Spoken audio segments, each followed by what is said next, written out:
One. नमस्कार बच्चों, कैसे हैं आप लोग। एक बार फिर से यूसीआई कराला लाइव चैनल पर आप लोगों का स्वागत है।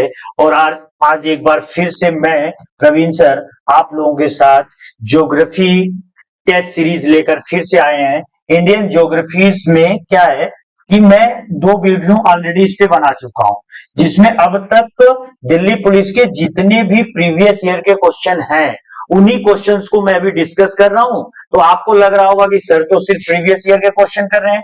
ऐसा नहीं है बच्चों, इस प्रीवियस ईयर के क्वेश्चन के साथ जो हमारा एक्सप्लेनेशन है, उस एक्सप्लेनेशन के साथ आप देखेंगे कि आप बहुत सारे अनेक अन्य क्वेश्चंस भी यहाँ पे टच करेंगे। जैसे मान लो अगर हम इंडिया के पड़ोसी में नेपाल के बारे में पढ़ रहे हैं, तो नेपाल के साथ हम और भी पड़ोसियों को देख रहे हैं। ऐसा नहीं है कि बस नेपाल को पढ़ रहे हैं। तो ये जो क्वेश्चंस नंबर आपके भले पीडीएफ में या क्लास में कम हो, लेकिन आप बहुत सारी जो है कि यहाँ पे जानकारी अलग से पाएंगे।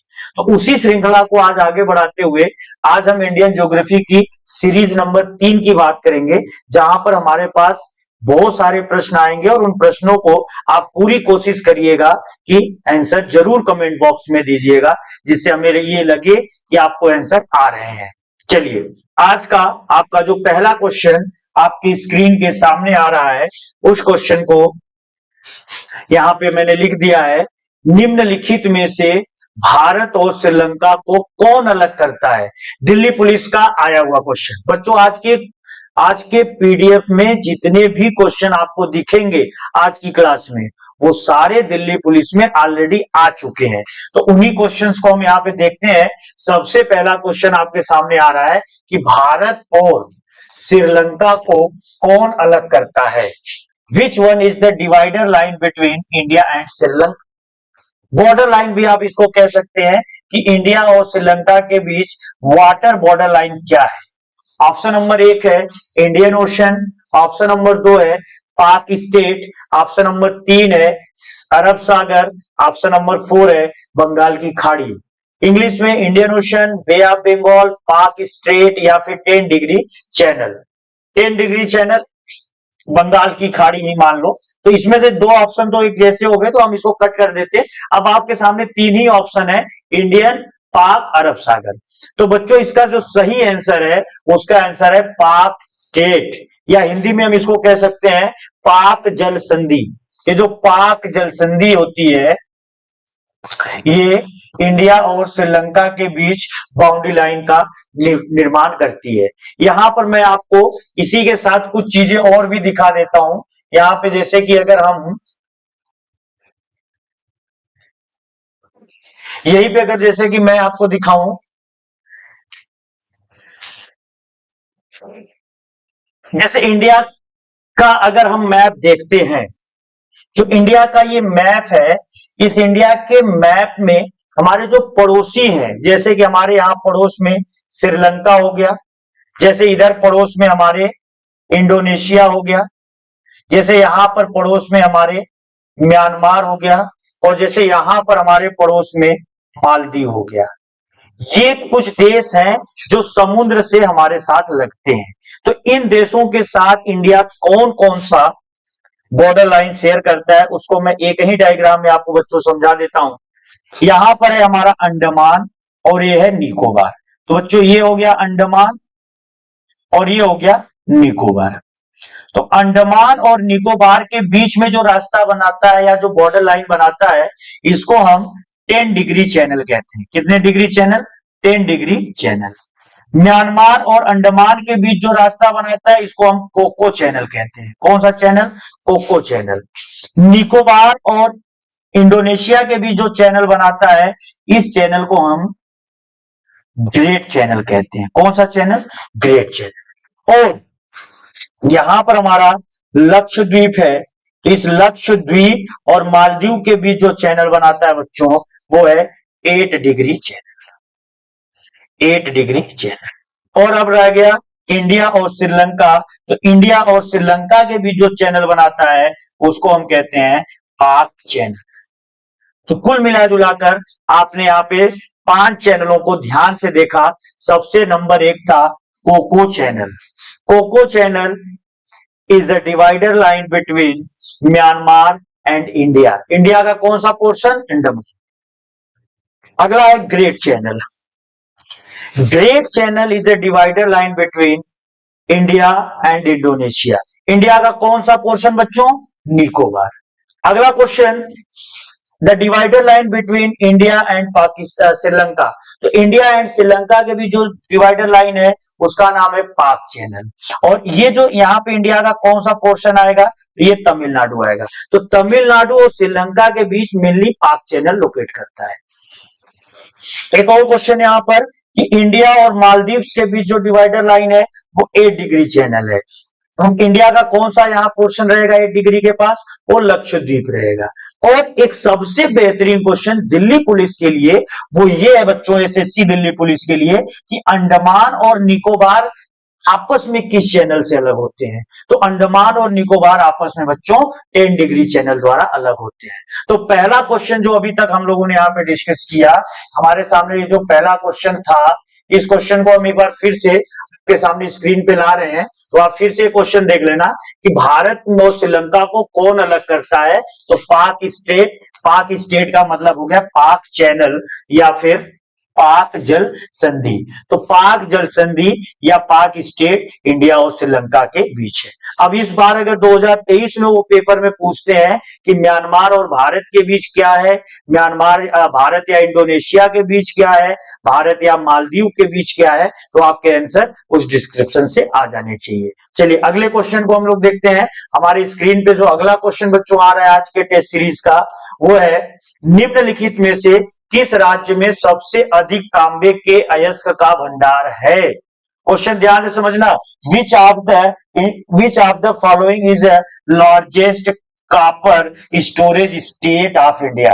Largest copper state storage state, सबसे अधिक तांबे का भंडार किसके पास है?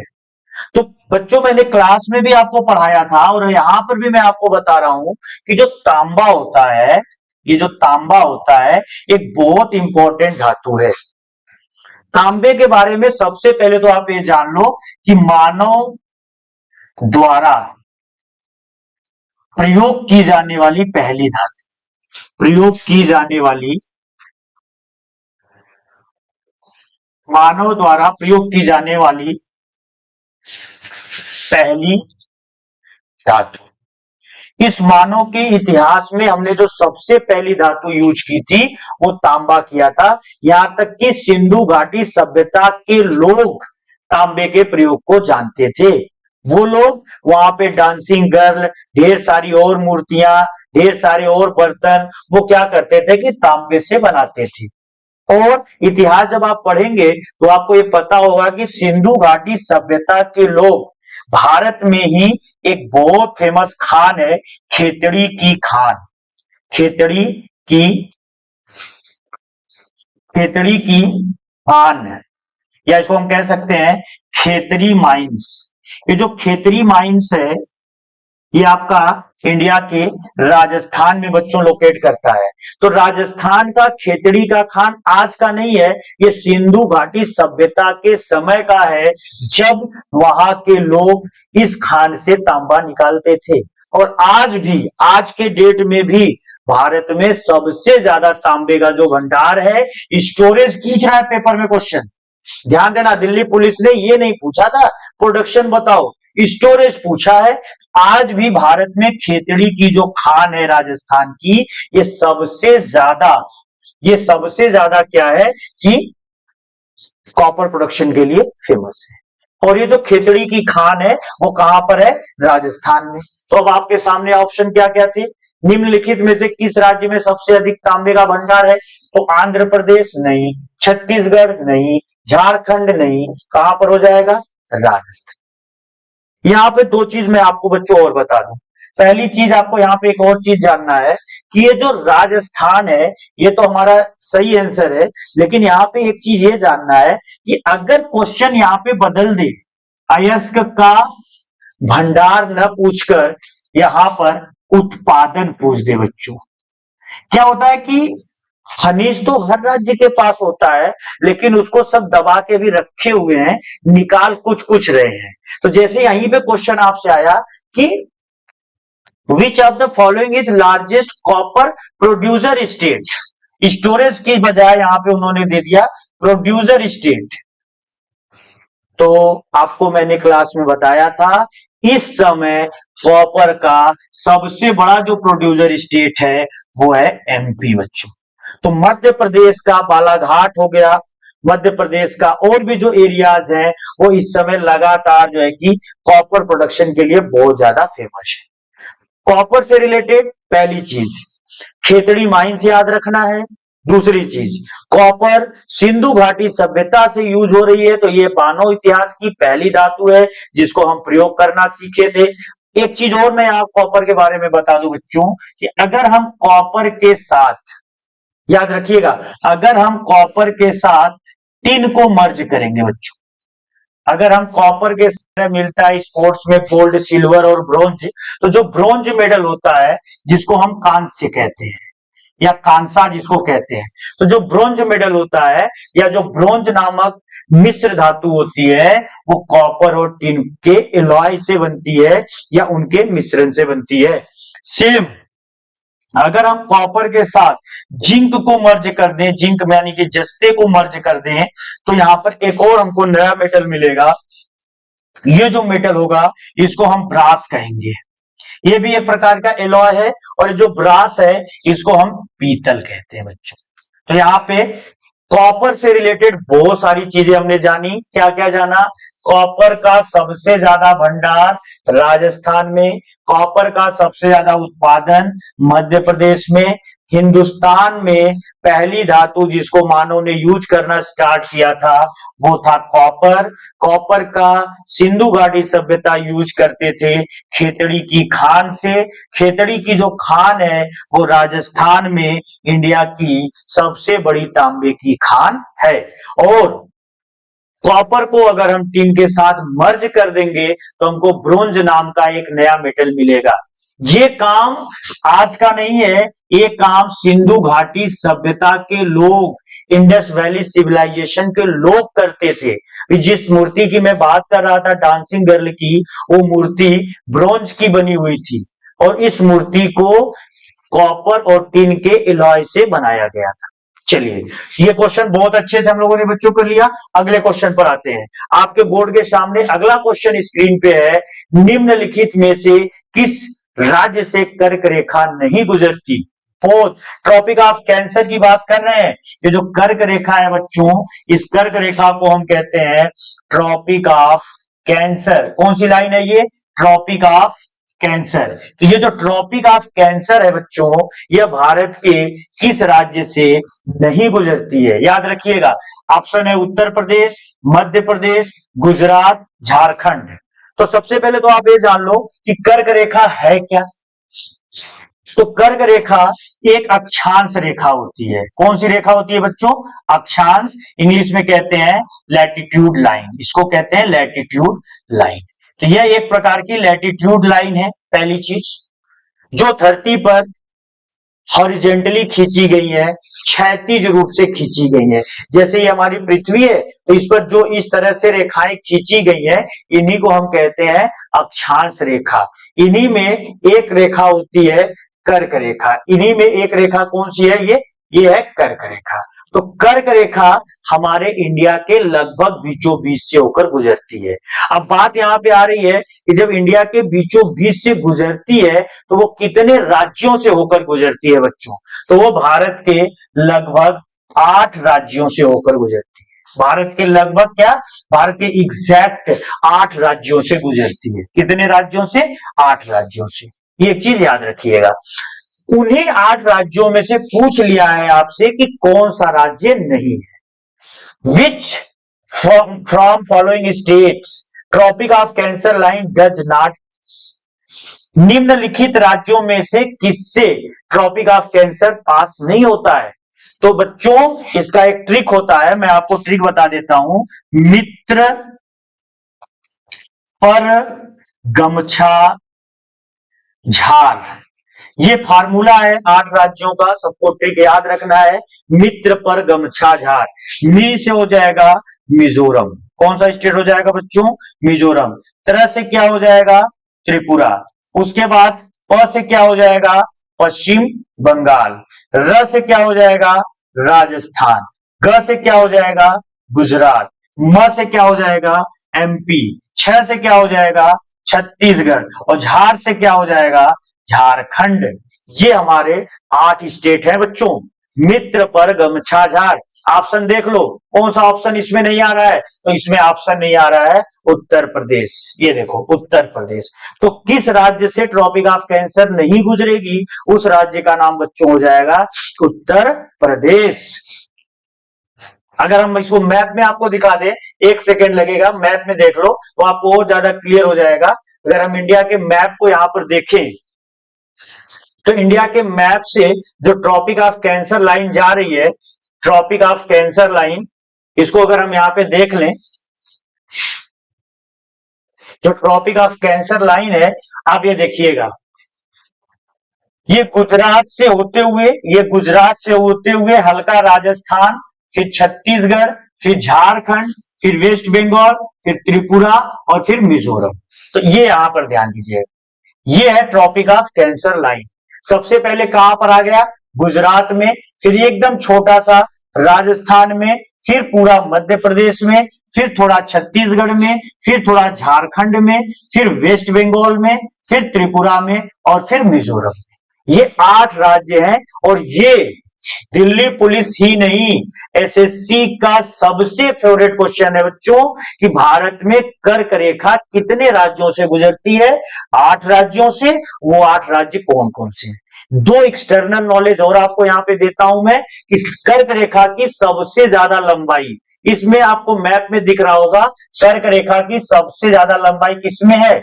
मध्य प्रदेश में। और सबसे कम लंबाई कहां पर है? तो राजस्थान। तो Rajasthan is that state where Tropic of Cancer length is very short या मोस्ट शॉर्ट। और MP is that state where the length of tropic of cancer is high या मैक्सिमम। तो मैक्सिमम जहां पर रहेगा वो MP हो जाएगा और जहां पे कम हो जाएगा, उत्तर प्रदेश के बिल्कुल बगल से गुजर रही है Tropic of Cancer, but touch नहीं कर रही है। यहीं पर एक और लाइन होती है बच्चों, बहुत बार हम कंफ्यूज होते हैं। एक लाइन होती है हमारे इंडिया में, IST लाइन पे और क्वेश्चन बनता है। IST लाइन वो लाइन है जो समय का निर्धारण करती है। यह एक प्रकार की देशांतर रेखा होती है बच्चों। देशांतर रेखा हमेशा वर्टिकल होती है, ये खड़ी रेखाएं होती हैं, ऊपर से नीचे आती हैं। तो जैसे इस इंडिया से ऐसे करके बहुत सारी देशांतर रेखाएं खींची गई हैं, उनमें से कौन सी देशांतर हमारा समय निर्धारण करता है? वो होती है IST लाइन। इस IST लाइन की जो मैग्नीट्यूड होता है 82.5 डिग्री, ये जो 82.5 डिग्री है, ये देशांतर रेखा, पूर्वी देशांतर बच्चों याद रखिएगा, पूर्वी देशांतर। तो ये रेखा भारत के 5 राज्यों से गुजरती है। वो 5 राज्य कौन से हैं? यूपी, यूपी के बाद MP, MP के बाद छत्तीसगढ़, उड़ीसा और आंध्र प्रदेश। ये देखना, ये जो लाइन है, ये लाइन है IST लाइन। तो IST लाइन कितने राज्यों से? 5। और ये वाली जो लाइन है, ये वाली जो लाइन है, ये वाली ट्रॉपिक ऑफ कैंसर, ये कितने राज्यों से बच्चों? 8 राज्यों से। चलिए अगले क्वेश्चन पर आते हैं। हमारे सामने जो अगला क्वेश्चन बच्चों स्क्रीन पे आपके आ रहा है वो है, इसका आंसर सब लोग दे देना। अगला क्वेश्चन है, निम्नलिखित में से किस राज्य में सबसे ज्यादा वन क्षेत्रफल है बच्चों? The state with maximum forest cover area या the state has maximum forest cover area. बहुत बेहतरीन क्वेश्चन। आपको पहले यह समझना है कि भारत में कितने % जंगल है, पहले तो ये जान लो। जो हमारा इंडिया है, इंडिया के पास कुल 24.6% जंगल है बच्चे। कितने % जंगल है? भारत के लगभग 1/4 हिस्से पे जंगल है।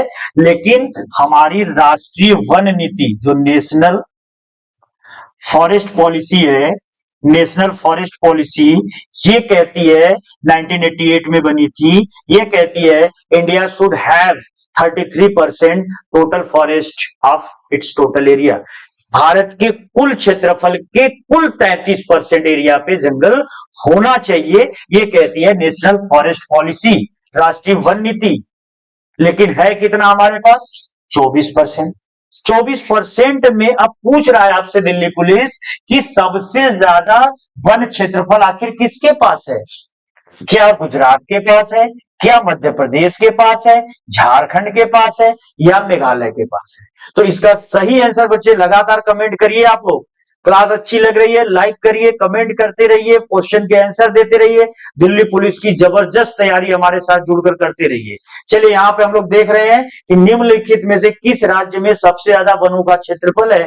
तो which state has maximum forest cover area? That is MP. Question मैं यहाँ पे बदल रहा हूं, दिल्ली, ये तो आ चुका है, दिल्ली पुलिस 2023 में पूछ रही है निम्नलिखित में से किस राज्य में सर्वाधिक वन प्रतिशत क्षेत्रफल है? बच्चों, वन प्रतिशत का मतलब कि जैसे टोटल एरिया में तो क्षेत्रफल में या टोटल एरिया में एमपी है, लेकिन परसेंटेज में कौन है?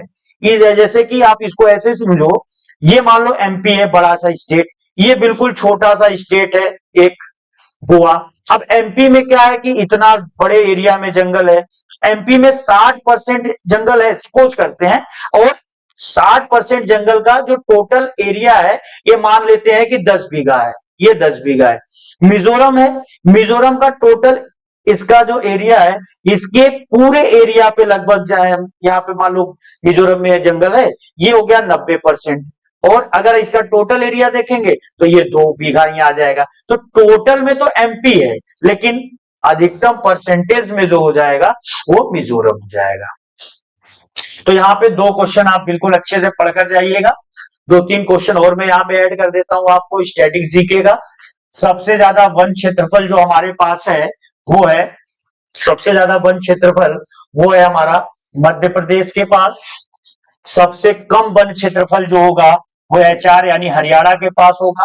सबसे ज्यादा वन क्षेत्रफल का प्रतिशत मिजोरम के पास होगा, और सबसे कम वन क्षेत्रफल का प्रतिशत वो भी हरियाणा के पास होगा। तो हरियाणा में बच्चों ना के बराबर जंगल है, हरियाणा में ना तो जंगल का कुल क्षेत्रफल है, ना तो जंगल का कुल प्रतिशत है। तो दोनों मामलों में हरियाणा सबसे कम है, और क्षेत्रफल में हमारे यहां नंबर 1 पर एमपी आएगा, और प्रतिशत में कौन आएगा बच्चों?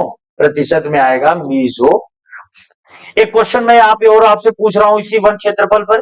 पिछले 2 वर्षों में, एक्चुअल में इंडिया में एक इंस्टीट्यूशन है इंडियन स्टैटिक फॉरेस्ट रिपोर्ट।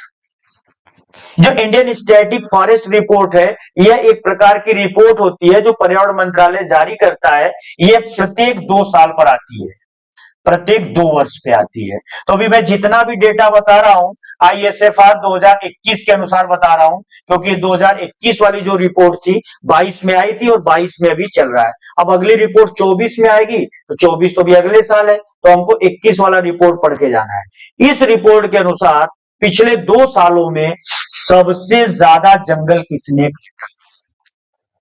जंगल काटने वाला राज्य है। तो जो जंगल काटने वाला राज्य है बच्चों, जिसने सबसे ज्यादा जंगल काटा है, उस राज्य का नाम है अरुणाचल प्रदेश। 2019 की रिपोर्ट के बाद जब 21 की रिपोर्ट आई तो उसने बताया, रिपोर्ट ने, कि पिछले 2 सालों में सबसे ज्यादा जंगल काटा है अरुणाचल प्रदेश ने। और यही पे अगर मैं क्वेश्चन पूछ दूं भाई कोई काट रहा है तो कोई लगा भी तो रहा है, तो सबसे ज्यादा जंगल लगाने वाला राज्य या the state with maximum increase in total forest cover area in recent 2 year या इन रिसेंट लास्ट 2 ईयर्स। तो पिछले 2 वर्षों में भारत में जंगल में जो इंक्रीमेंट किया है, सबसे ज्यादा इंक्रीमेंट किया है, वो भी एपी ही है, लेकिन ये एपी है आंध्र प्रदेश। तो आंध्र प्रदेश ने सबसे ज्यादा जंगल लगाया और अरुणाचल प्रदेश ने सबसे ज्यादा जंगल काटा। ये है हमारा इंडियन स्टैटिक फॉरेस्ट रिपोर्ट। यह रिपोर्ट बताती है कि इंडिया में 24.6% जंगल है, और उन जंगलों में सबसे ज्यादा जंगल किसके पास है?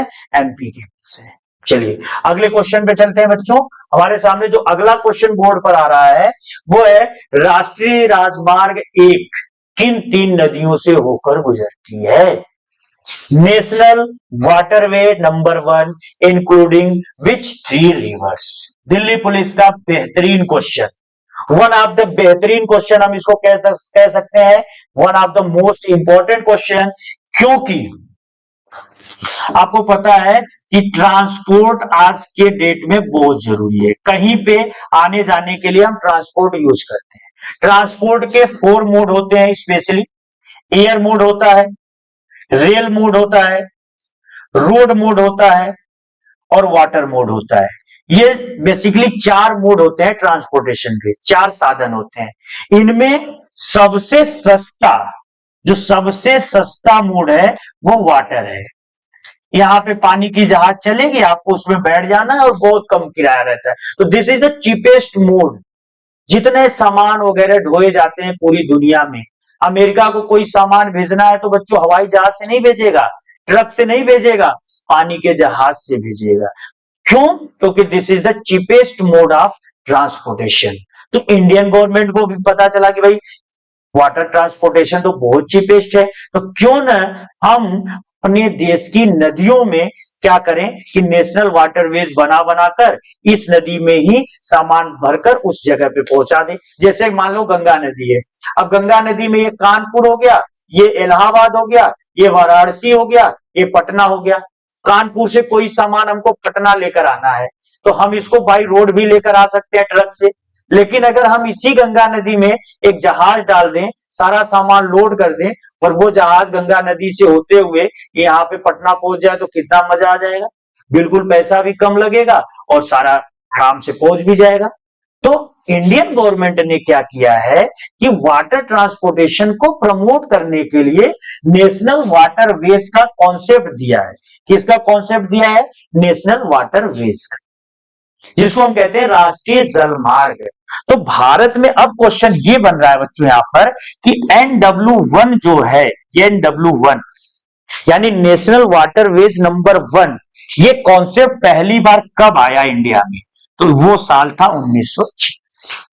भारत का पहला राष्ट्रीय जल मार्ग 1986 में अनाउंस हुआ था। क्लियर? किन नदियों में अनाउंस हुआ था या पहले ये कहां से कहां अनाउंस हुआ था? तो ये हुआ था प्रयागराज, जो उस समय इलाहाबाद था, तो प्रयागराज से लेकर हल्दिया के बीच, ये था प्रयागराज से हल्दिया के बीच। और इसी के बीच 3 नदियां इसमें आ जाती हैं और उन्हीं तीनों नदियों का नाम आपसे पूछ लिया है। तो हल्दिया अगर आपको नहीं समझ में आ रहा है तो आपको और आसान शब्द लिख दे रहा हूं यहां पर, कोलकाता। तो समझ में आ गया होगा बच्चों, कोलकाता कहां पड़ता है? वेस्ट बंगाल में। तो ये यूपी के इलाहाबाद से शुरू होकर कोलकाता के वेस्ट बंगाल तक जाती है। तो जाहिर सी बात है इसमें कुछ न कुछ नदी इंक्लूड होगी। एक तो हमारी नदी इसमें गंगा जरूर है, तो गंगा के जितने ऑप्शन है वो तो सही हो सकते हैं। तो कौन ऑप्शन कट जाएगा? नर्मदा, तापी और ब्रह्मपुत्रा कट जाएगा। अब गंगा के बाद नर्मदा और तापी का अगर लोकेशन पता होगा तो ये साउथ इंडिया में आ रहे, तो ये भी कट गई। गोदावरी, कृष्णा, ये भी साउथ इंडिया में। अब गंगा अचानक से उड़ के तो साउथ इंडिया जाएगी नहीं, गंगा तो नॉर्थ इंडिया की रिवर है, तो गंगा के साथ भागीरथी और हुगली इन्वॉल्व होंगी, तो ये हो जाएगा ऑप्शन सही। ये दिल्ली पुलिस ने 2017 में क्वेश्चन बनाया था।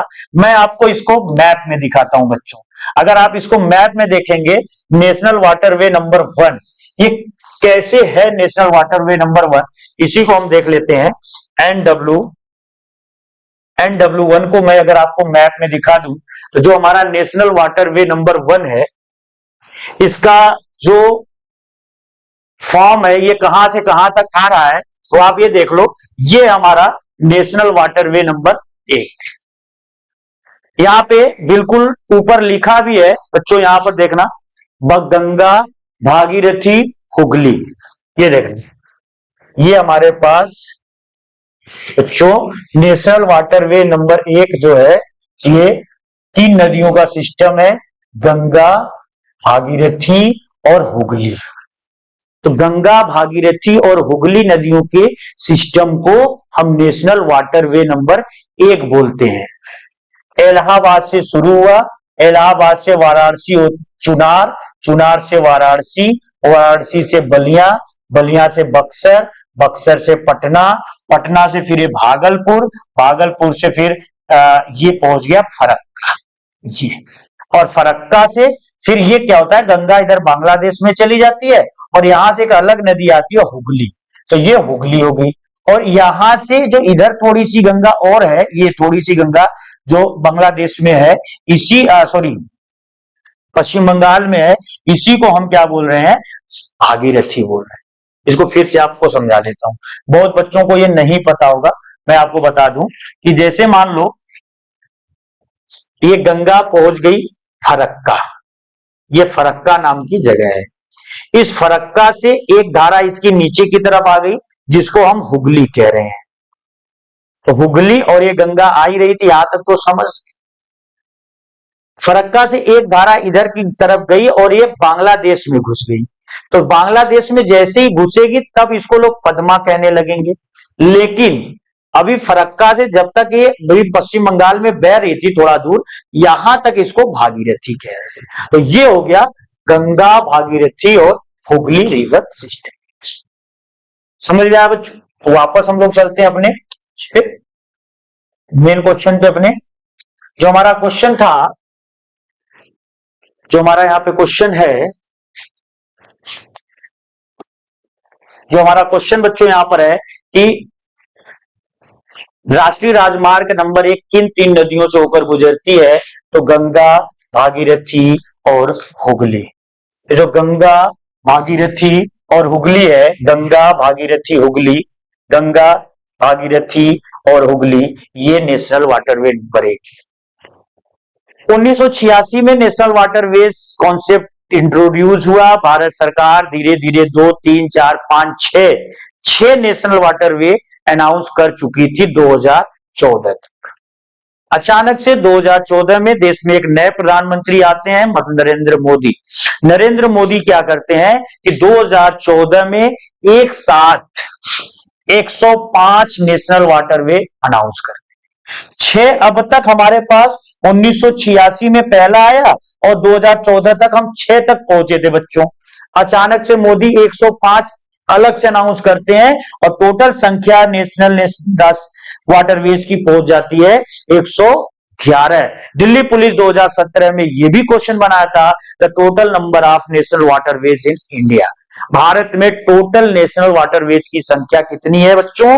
111 है। उनमें से राष्ट्रीय राजमार्ग नंबर 1 कब अनाउंस हुआ था? 1986 में। कहां से कहां है? प्रयागराज से हल्दिया यानी यूपी से कोलकाता। और उसके बाद कौन सी 3 नदियों के बीच है? गंगा, भागीरथी और हुगली। चलिए अगले क्वेश्चन पे चलते हैं बच्चों। हमारा जो अगला क्वेश्चन है, किस मिट्टी को रेगुर मिट्टी कहा जाता है?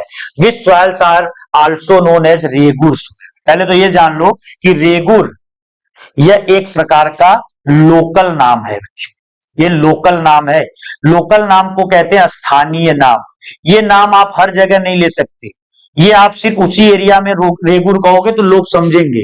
आप हर जगह रेगुर मिट्टी कहोगे तो नहीं समझ पाएंगे। तो किस मिट्टी को हम रेगुर मिट्टी कहते हैं? इसका आंसर बच्चों कमेंट बॉक्स में आप जल्दी जल्दी बताओ। तब तक मैं आपको बता देता हूं कि Indian council of agricultural research ने यह कहा कि इंडिया में 8 प्रकार की ऑफिशियल मिट्टियां होती हैं। उन 8 प्रकार की स्पेशल मिट्टियों में एक मिट्टी अपने पास होती है ब्लैक सॉइल। ब्लैक सॉइल कैसे बनती है? तो जब ज्वालामुखी से लावा निकलता है तो उस लावा पहले गर्म होता है, फिर वही गर्म लावा ठंडा होगा, ठंडा होकर जम जाएगा ठोस हो जाएगा चट्टान बन जाएगा। और जब चट्टान बनेगा तो उस चट्टान का नाम हो जाएगा बेसाल्ट। अब बेसाल्ट चट्टान धरती पे पड़ा हुआ है, अब उस पे पानी गिरेगा, धूप पड़ेगा, हवा गिरेगा, जब सब पड़ेगा उस पे तो उसका इरोजन होगा, वो टूटेगा फूटेगा। तो जब बेसाल्ट चट्टान टूटेगा फूटेगा तो इसके पास उसका भुरभुरा पदार्थ जमा होगा, और जब ये भुरभुरा पदार्थ काफी सालों तक जमा होगा तो इससे एक मिट्टी बनेगी। उसी मिट्टी को हम कौन सी मिट्टी बोलेंगे? काली मिट्टी। तो विच soil is formed by volcanoes process? That is black soil. Black soil को महाराष्ट्र में बच्चों लोकल भाषा में रेगुर मिट्टी कहते हैं। तो किस मिट्टी को यहाँ लोकली हम रेगुर मिट्टी कह रहे हैं? ब्लैक सॉइल को। ब्लैक सॉइल की दो तीन चीजें आपको मैं यहाँ पे बता दूं। ब्लैक सॉइल का रंग काला क्यों होता है? इसका काला रंग होता है टिटानीफेरस मैग्नेटाइट के कारण बच्चों। एक यहाँ पे मिनरल इसमें होता है titaniferous magnetite. Due to presence of this mineral its colour is black. और उसके बाद यहाँ पर एक चीज और कि इस मिट्टी में वाटर स्टोरेज कैपेसिटी बड़ी तगड़ी होती है। वाटर स्टोरेज कैपेसिटी काफी तगड़ी होती है, काफी देर तक ये पानी को अपने पास रख सकती है, इसीलिए कपास की खेती के लिए बड़ी सुटेबल होती है। तो ये जो मिट्टी होती है काली मिट्टी, एक कॉटन फार्मिंग के लिए बड़ी सुटेबल है। That's why black soil is also known as कपासी मिट्टी। इसलिए काली मिट्टी को हम कपासी मिट्टी भी कहते हैं। इसके बाद जब ये पानी बहुत ज्यादा सोखती है तो ये मिट्टी जब सूखती है, आफ्टर ड्राई, सूखने के बाद इस मिट्टी में ह्यूज क्रैक्स, बड़े बड़े क्रैक्स यानी दरारें बनती हैं। और जब दरारें बनती हैं तो इस मिट्टी को जोतने की जरूरत नहीं पड़ती, क्योंकि धूप और हवा अपने आप उन दरारों से मिट्टी के अंदर घुस जाती है।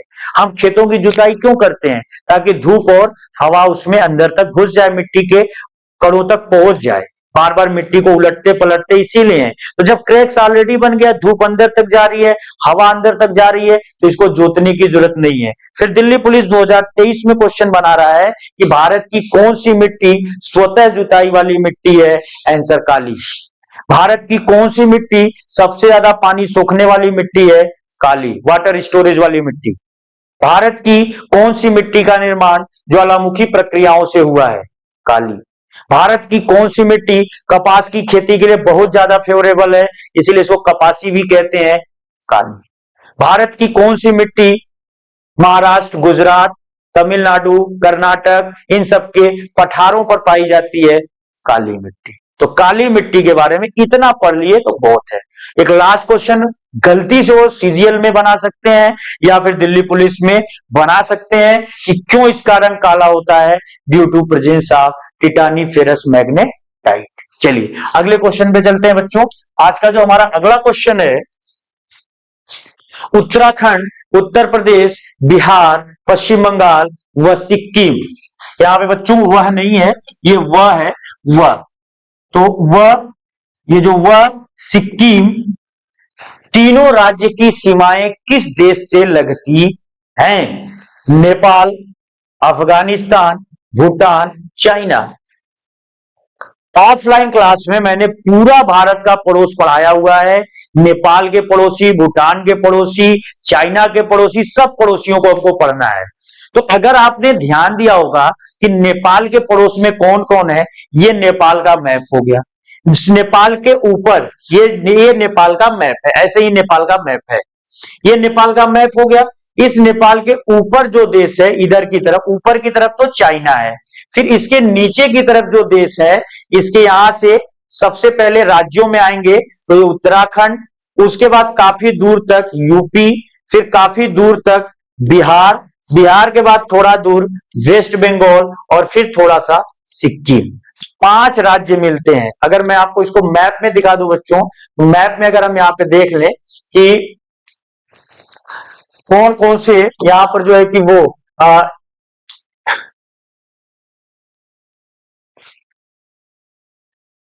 कौन कौन से स्टेट हैं जो नेपाल के साथ टच करते हैं, तो ये देखिएगा आपके सामने यहाँ पे मैप खुला हुआ है। और इस मैप में आप देखिएगा ये नेपाल का मैप हो गया। और इस नेपाल के मैप में ये पूरा का पूरा जो एरिया है, ये पूरा का पूरा एरिया, ये तो चाइना से लगा हुआ है ये एरिया। और उसके बाद यहां पर देखना बच्चों, इस नेपाल से ये उत्तराखंड लग रहा है, फिर यहां से ये पूरा यूपी लग रहा है, फिर ये पूरा बिहार लग रहा है, फिर ये थोड़ा सा वेस्ट बंगाल लग रहा है और ये सिक्किम लग रहा है। तो ये 5 राज्य नेपाल से लग रहे हैं। लेकिन इस बार दिल्ली पुलिस 2023 में अगर वो क्वेश्चन पूछते हैं कि भारत का कौन सा राज्य नेपाल के साथ सबसे लंबी सीमा साझा करता है, तो कौन सा राज्य है जो नेपाल के साथ सबसे लंबी सीमा साझा करता है, तो उसका नाम है बच्चों जो नेपाल के साथ सबसे लंबी सीमा साझा करता है उसका नाम है यूपी। उस राज्य का नाम क्या है? यूपी। तो फिलहाल इस क्वेश्चन जो आपके सामने बोर्ड पर क्वेश्चन है, उत्तराखंड, उत्तर प्रदेश, बिहार, पश्चिम बंगाल व सिक्किम राज्य की सीमाएं किस देश से लगती हैं, तो आपको बता देना है इन तीनों की जो सीमाएं लगती हैं बच्चों, ये लगती हैं नेपाल के साथ। इन पांचों की उत्तर प्रदेश, बिहार, उत्तराखंड, सिक्किम और वेस्ट बंगाल। चलिए अगले क्वेश्चन पे चलते हैं। आज का जो हमारा अगला क्वेश्चन है बच्चों, लिपुलेख दर्रा भारत के किस राज्य में स्थित है? लिपुलेख, पहले तो आप ये जान लो कि 3 दर्रे इस राज्य में है जिस दर्रे पर ये क्वेश्चन बना हुआ है। वो 3 दर्रे कौन से हुए?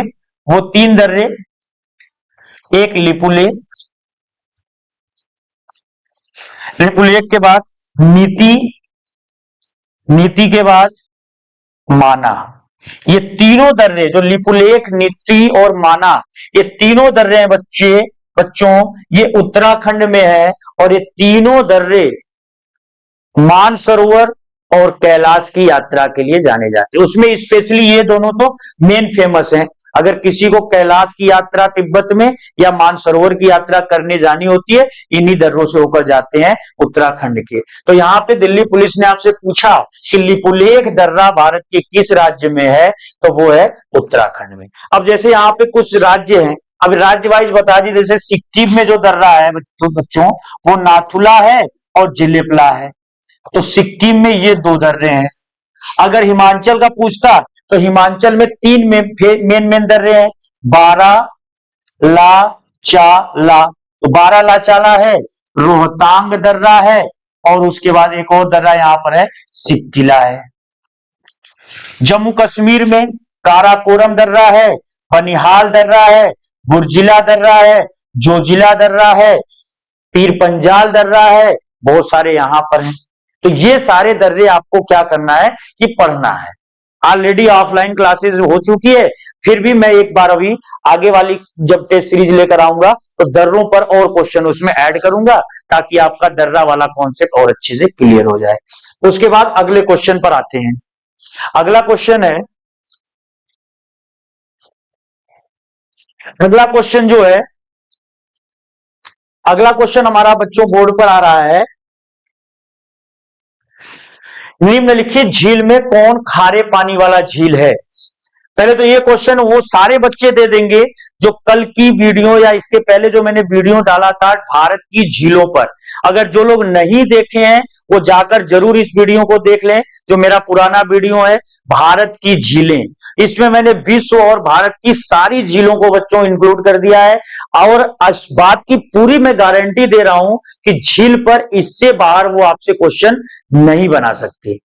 तो क्वेश्चन आपके सामने आ गया कि निम्नलिखित झील में कौन खारे पानी वाला झील है? ऑप्शन 1 है बुलर। तो कल मैंने आपको बताया भी था उस वीडियो में बच्चों कि जो बुलर झील है, ये जो बुलर झील है बच्चों, ये आपको याद रखना है कि बुलर झील ताजे पानी की भारत की सबसे बड़ी झील है। ये ताजे पानी की है, फ्रेश वाटर की है। डल, ये भी ताजे पानी की झील है। गोविंद सागर, ये भाखड़ा नांगल बांध के पीछे सतलज और ब्यास नदियों के पानी से बना हुआ है, तो ये भी एक प्रकार से ताजे पानी की। तो which of the following lake is a salt lake? बचा कौन? सांभर। ये जो सांभर झील है ये राजस्थान में है। और अगर आप वो वीडियो देखोगे जो मैंने बनाया हुआ है झीलों पर, उस वीडियो में मैंने ये बताया आपको कि सांभर झील जो है वो भारत की सबसे ज्यादा खारे पानी वाली झील है। यानी इस झील के पानी में नमक बहुत ज्यादा पाया जाता है।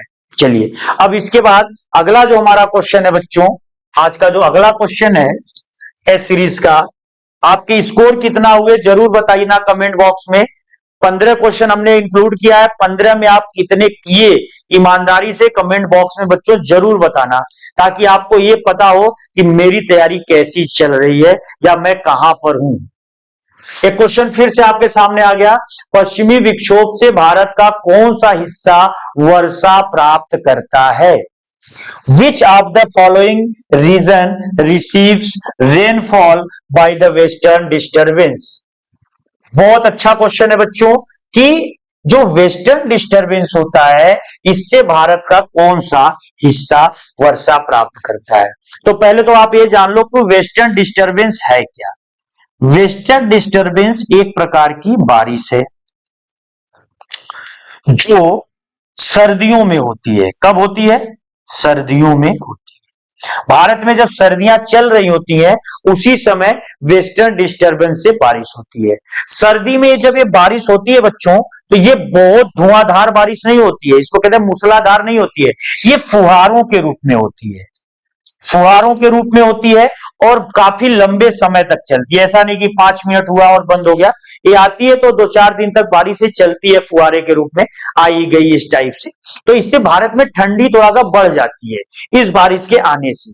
तो इस बारिश के आने से जब ठंडी बढ़ती है तो आपको पता है कि जब गेहूं की जो फसलें होती हैं वो परफेक्ट तभी होती हैं जब उनको ठंडा मिलता है, और ये बारिश जैसी ही आती है तो गेहूं को ठंडी और मिलती है, तो गेहूं के लिए अमृत का काम करती है ये वाली बारिश। अच्छा, ये विशेष रूप से उस समय ये बारिश होती है जब गेहूं में उनकी बालियां आना शुरू होती हैं। उस समय गेहूं की बालियों में जब इसका पानी पड़ता है तो ये समझ लो कि गेहूं के लिए एकदम फायदेमंद हो जाता है। और भी बहुत सारी फसलों के लिए फायदेमंद है। तो इसको लोकल भाषा में, इसी बारिश को लोकल भाषा में राजस्थान में मावठ कहते हैं, जो कि दिल्ली पुलिस ने इस पर भी क्वेश्चन बना रखा है। मावठ क्या है? मावठ एक प्रकार की बारिश है जो कहां पर होती है? राजस्थान में। अब वेस्टर्न डिस्टरबेंस का टेक्निकल मतलब समझते हैं कि आखिर वेस्टर्न डिस्टरबेंस भारत में आता कैसे है। ये हमारा इंडिया है, इंडिया के ठीक वेस्ट में यहां पर भूमध्य सागर है। इस भूमध्य सागर में कुछ गड़बड़ी होती है, कुछ डिस्टरबेंस होता है। तो यहां जब डिस्टरबेंस होता है तो यहां से पछुआ पवनें चलती हैं, वेस्टलाइज विंड चलती हैं। ये जो पछुआ पवनें होती हैं ये पश्चिम से पूरब की ओर आती हैं। ये देख लो, ये पश्चिम है और ये पूरब है। तो पश्चिम से पूरब की तरफ ये जो हवा आ रही है इन्हीं हवाओं को पछुआ पवन कहते हैं। तो भूमध्य सागर से जब हवा उठती है तो अपने साथ थोड़ा बहुत ह्यूमिडिटी ले लेती है और पछुआ पवनों की सहायता से वो मध्य एशिया को पार करते हुए इंडिया की तरफ पहुंचती है। ये इंडिया में भी नहीं रुकती, ये जो हवा आ रही है ये इंडिया में भी नहीं रुकती, लेकिन इंडिया में रोकने वाला यहाँ पर एक पहरेदार खड़ा है जिसका नाम है हिमालय।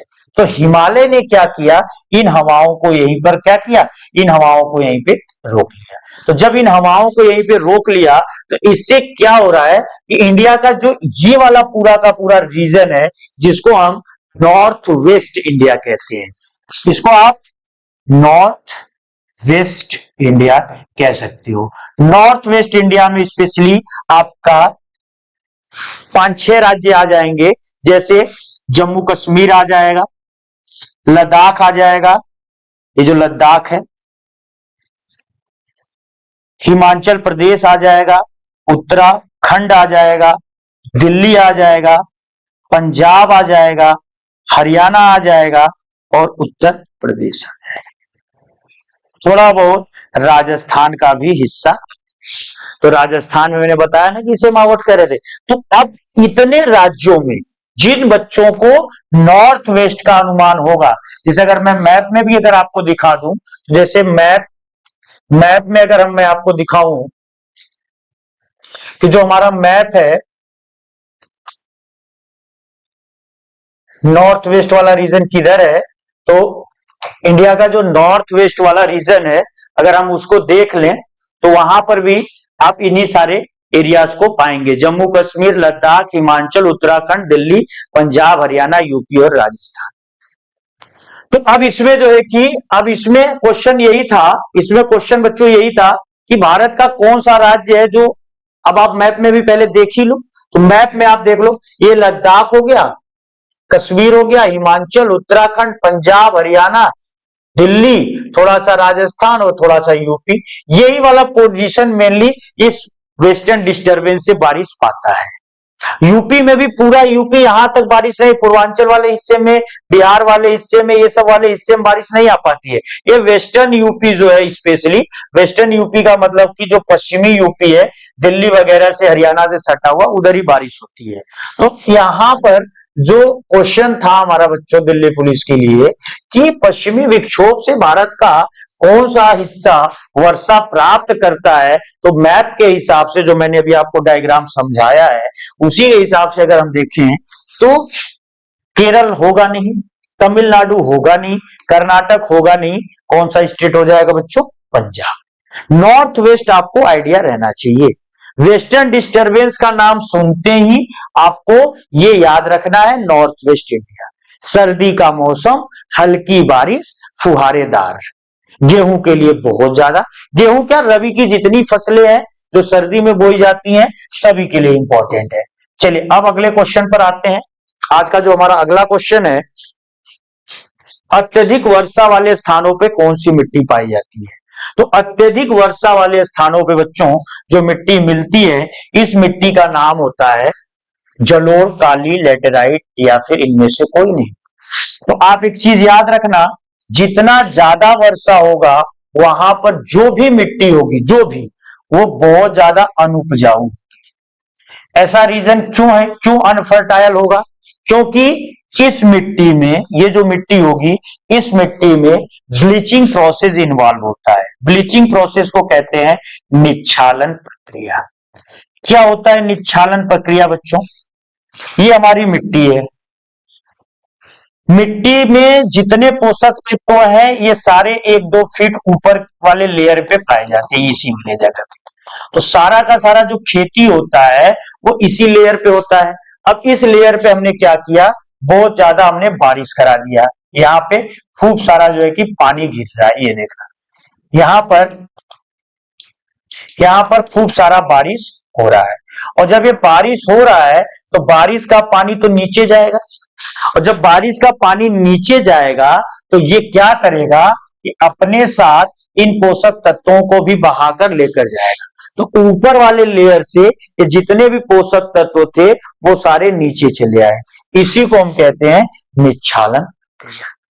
तो ये वाली जो प्रोसेस है अनुपजाऊ मिट्टी के साथ इन्वॉल्व होती है। काली मिट्टी पर ऑलरेडी आज ही के वीडियो में डिस्कशन हो चुका है। जलोढ़ मिट्टी नदियों के द्वारा बनती है, तो ऑप्शन कौन सा बचा? लैटेराइट। तो लैटेराइट मिट्टी को हम ये मानकर चलते हैं कि ये अत्यधिक वर्षा वाले स्थानों पर पाई जाती है।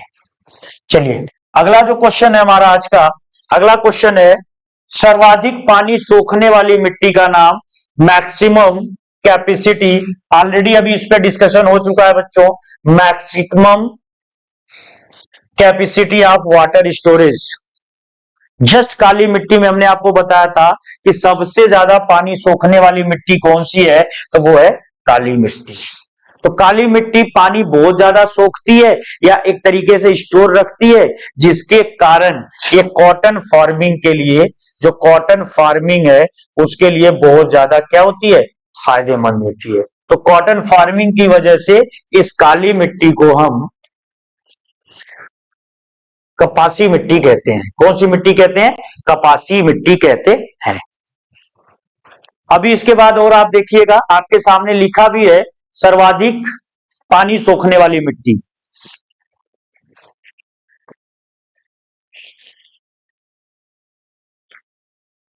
चलिए आगे बढ़ते हैं हम लोग। जो अगला क्वेश्चन है बच्चों,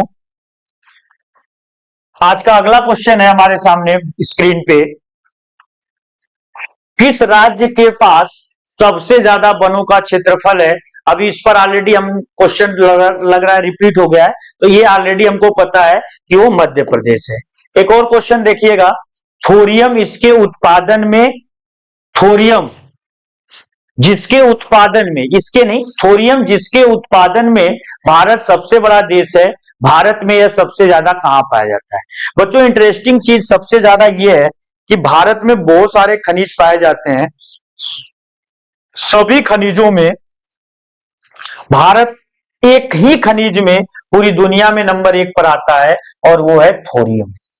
थोरियम का उपयोग यूरेनियम के सब्स्टिट्यूट के रूप में बिजली बनाने में हम करते हैं। जब हमें यूरेनियम नहीं मिलता है तो वहां परमाणु रिएक्टर में थोरियम डाल देते हैं और बिजली हम बनाते हैं। तो थोरियम काफी इंपॉर्टेंट एक मिनरल है जिसमें इंडिया पूरी दुनिया का सबसे बड़ा देश है। India is the largest producer of thorium. अब क्वेश्चन पेपर में ये दिल्ली पुलिस ने पूछा where it is mostly found, ये सबसे ज्यादा कहां मिलेगा, तमिलनाडु, केरल, आंध्रा या कर्नाटक। तो पहले क्लू आप जान लो, इसका आंसर ये है कि ये किसी न किसी समुद्र तट पर पाया जाएगा। तो भारत के कुल 9 राज्य हैं जिनके पास समुद्र तट है। ये 9 राज्य कौन कौन से हैं एक बार रिपीट करा देता हूं। एक तरफ अरेबियन सी है और एक तरफ पे ऑफ बंगाल है। अरेबियन सी की तरफ गुजरात है, महाराष्ट्र है, गोवा है, कर्नाटक है और केरल है। दूसरी तरफ पे ऑफ बंगाल की तरफ वेस्ट बंगाल है, उड़ीसा है, आंध्र प्रदेश है और तमिलनाडु है। ये 9 स्टेट्स हैं जिनके पास कोस्टल लाइंस है। अब इन 9 स्टेट्स में जिसका कोस्टल लाइन मालाबार है, जिस कोस्टल लाइन का नाम मालाबार समुद्र तट है, वहीं पर पाया जाता है थोरियम। अब आप बता दो, जैसे तमिलनाडु के कोस्टल लाइन को बच्चों क्या कहते हैं, इसको कहते हैं कोरोमंडल। आंध्र प्रदेश के कोस्टल लाइन को क्या कहते हैं, आंध्र प्रदेश के कोस्टल लाइन को कहते हैं गोलकुंडा कोस्टल लाइन या फिर रॉयल सीमा कोस्टल लाइन, कभी कभी आंध्रा तट भी कह देते हैं। कर्नाटका के कोस्टल लाइन को कहते हैं कन्नड़ा तट या कन्नड़ का तट। तो बचा क्या, केरल। केरल के समुद्र तट को क्या नाम दिया जाता है, मालाबार। तो मालाबार के समुद्र तट पर यह सबसे ज्यादा पाया जाता है। वहां पर एक स्पेशल रेत होता है मोनोजाइट। ये जो मोनोजाइट रेत है बच्चों, इसी रेत के साथ थोरियम मिलता है। ऐसे नहीं कि थोरियम पूरा पड़ा हुआ है, ऐसे नहीं मिलेगा। वो बालू वहां पे एक रेत होगा, उस रेत का नाम होगा मोनाजाइट। आप जब मोनाजाइट रेत उठाओगे तो उसमें थोड़ा सा अंश थोरियम का मिलेगा, बाकी रेत रहेगा। तो रेत के साथ घुल कर रहता है थोरियम केरला के समुद्र तट पर, जिसका नाम है मालाबार। चलिए आज का अगला क्वेश्चन हमारे सामने जो आ रहा है बच्चों स्क्रीन पे, भारत में कौन सा द्वीप समूह प्रवाल भित्तियों द्वारा निर्मित है। Which island groups are formed by coral reefs? Coral reef से निर्मित कौन सा है। पहले तो आप ये जान लो कि कोरल रीफ होता क्या है बच्चों। तो मैं आपको पहले कोरल रीफ का एक मैप दिखाता हूं, वीडियो, या एक तरीके से कह सकते हैं उसकी एक इमेज दिखाते हैं हम। कोरल रीफ्स, ये देखिए, ये होते हैं कोरल रीफ। जब आप समुद्र के नीचे जाओगे अंदर, कभी कभार आप मूवीज वगैरह में देखते होंगे कि ये जो है इसी को हम कोरल रीफ कहते हैं। ये है कोरल रीफ। ये जो आपको दिख रहे हैं ना, ये सारे हैं कोरल रीफ्स। और ये जो कोरल रीफ होता क्या है, पहले अब आप ये समझना। कोरल रीफ पर जो क्वेश्चन आपका आने वाला है ये है कि भारत का कौन सा द्वीप कोरल रीफ से बना है। तो पहले मैं कोरल रीफ को समझाता हूं कि है क्या एक्चुअली। ये जो कोरल रीफ होते हैं, ये जो कोरल रीफ जो मैंने अभी इमेज में आपको दिखाया है, ये 2 चीजों से मिलकर बना होता है। इसमें एक जंतु होता है और एक वनस्पति होता है। वनस्पति, जो वनस्पति होता है यह एक प्रकार का शैवाल होता है। शैवाल है तो अपना भोजन ये खुद बनाएगा, तो ये भोजन रेडी कर देता है। जो जंतु है इसी का नाम प्रवाल है। तो प्रवाल जंतु है तो ये तो भोजन नहीं बना सकता, लेकिन इसका शरीर CaCO3 का होता है, चूने का बना होता है। तो ये अपने शरीर पर शैवाल को कहता है कि आकर मेरे शरीर पे खड़े हो जाओ। अब समुद्र के नीचे किसी भी शैवाल को रहने के लिए मिट्टी या कोई जमीन चाहिए थोड़ा सा, तो जमीन उनको नहीं मिलता है तो वो शैवाल के शरीर पे उग जाते हैं और शैवाल इसके बदले उनसे भोजन इकट्ठ लेता है। बस दोनों की दोस्ती जय वीरों की तरह चल रही है। प्रवाल क्या ले रहा है, भोजन ले रहा है, और शैवाल क्या ले रहा है इनसे, इनके शरीर पे अपना हैबिटेट कर रहा है। इनकी दोस्ती बहुत अच्छी चल रही थी। मानव ने लगातार कार्बन डाइऑक्साइड का उत्पादन बढ़ाकर ग्लोबल वार्मिंग कर दिया और इस ग्लोबल वार्मिंग के कारण पूरी दुनिया का टेम्परेचर बढ़ गया, समुद्र का बढ़ गया। समुद्र के बढ़े हुए टेम्परेचर में इन दोनों की दोस्ती सरवाइव नहीं कर पा रही है, तो इन दोनों की दोस्ती टूट रही है। शैवाल कहीं जा रहे हैं, प्रवाल कहीं जा रहे हैं। अब इसके कारण क्या हो रहा है, इसके कारण यहां पे आप ध्यान देना कि ये जो इनकी दोस्ती ये टूट रही है, इनकी दोस्ती टूट रही है, तो यहां पर क्या होने वाला है कि यहां पर अब प्रवाल अलग हो गया, शैवाल अलग हो गया, प्रवाल मर रहे हैं। जब मर रहे हैं, इनका जो शरीर है वो चूने पत्थर का बना है, वही चूना पत्थर धीरे धीरे इकट्ठा हो रहा है, और जब इकट्ठा हो रहा है तो इकट्ठा होकर वह एक प्रकार का चट्टान बन जा रहा है। उन चट्टानों को हम मूंगा चट्टान भी कहते हैं, कोरल रॉक्स। क्या कहते हैं? मूंगा चट्टान। और यही मूंगा चट्टानें जो होती हैं, इन्हीं चट्टानों से जो द्वीप बनते हैं उनको हम कोरल द्वीप कहते हैं। और जो कोरल द्वीप है वो कौन सा है? वो लक्षद्वीप है, वो लक्षद्वीप। तो आज का बच्चों वीडियो कैसा लगा आप लोग जरूर बताइएगा, और इसमें अगर किसी कोई डाउट हो तो जरूर देखिएगा। अभी हम लोग प्रश्नों की संख्या और बढ़ाएंगे और तेजी से हम लोग दिल्ली पुलिस की तरफ अग्रसर होंगे। लगातार हमारे साथ बने रहिए, जुड़े रहिए, और वीडियोस को लाइक और शेयर जरूर करिए। धन्यवाद।